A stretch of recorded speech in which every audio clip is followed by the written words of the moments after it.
Hi, this is Ashleigh from Sweet Dreams Bake Shop, and I am going to be teaching you no-fail cake pops today. We all love cake pops. There's a ton of different things you can do with them.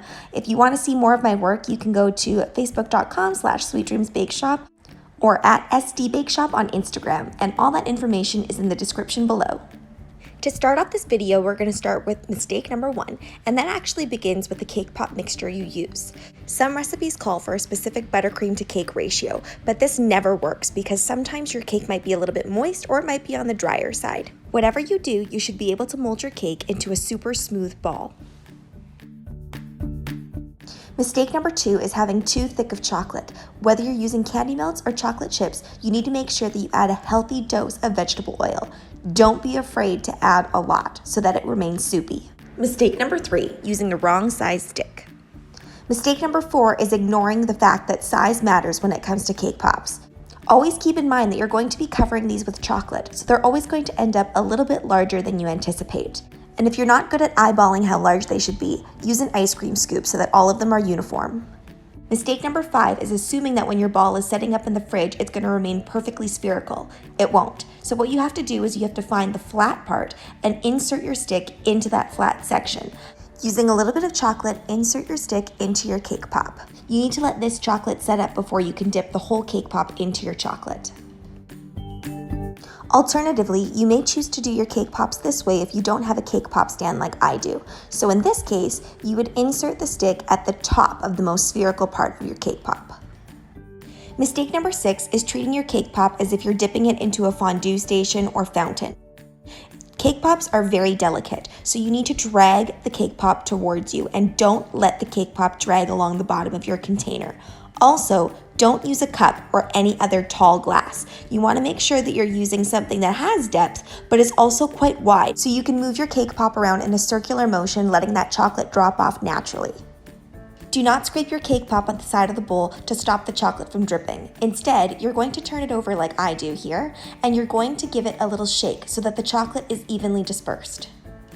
This is where the importance of the addition of vegetable oil comes in. Mistake number 7 is adding sprinkles or toppings too quickly in the process. You do have to let the chocolate set up a little bit, but not so much that it becomes matte. I'm going to be showing you 3 different types of sprinkles in this video. Each of them has their own unique application. And that brings me to mistake number 8, dipping your cake pop into the sprinkles. Sprinkles add that fun flair and added touch of crunch. But if you were to roll your cake pop into the sprinkles, you're going to end up with sprinkles that are covered in chocolate, rather than sprinkles being adorned on the outside of your cake pop.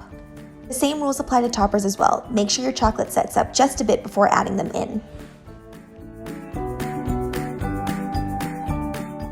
Going back to the addition of sprinkles, it's really important that you dump your sprinkles out into another larger bowl, because once you get going with this, you want to make sure that you're adding the sprinkles fairly quickly.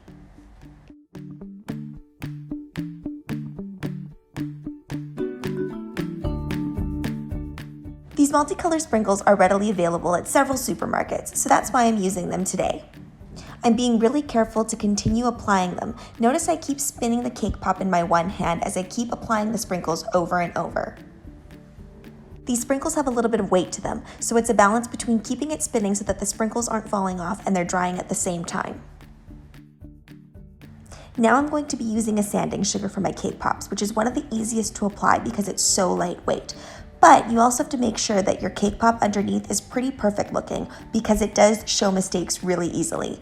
The other alternative sprinkles that are a bit thicker help cover up some mistakes if you didn't make your cake pop super spherical. Using the same technique as I did before, I'm spinning my cake pop around and generously applying the sanding sugar. Because I'm using a dark chocolate here, the blue isn't showing up as nicely as I'd like it to, but it's been hard to come by white candy melts at this time.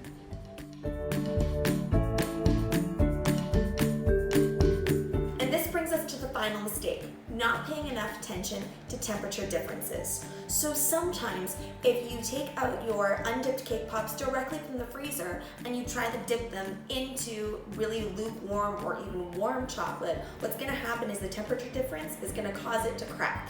Another thing that causes cracking is if you don't add enough vegetable oil.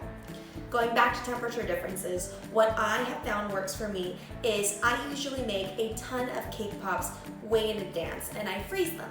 And then when I need them for events, I need to take them out either a few hours before or the night before and pop them into the fridge.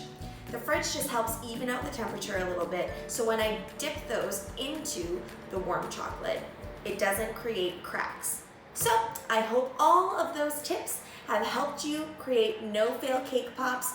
I have made so many mistakes over my time in making cake pops, and sometimes the temperature thing still gets me. When I'm rushing, that's usually when those mistakes happen. So make sure that you have plenty of time allotted in your day to make your first round of cake pops. And if you've made cake pops before, hopefully these tips help you out even more.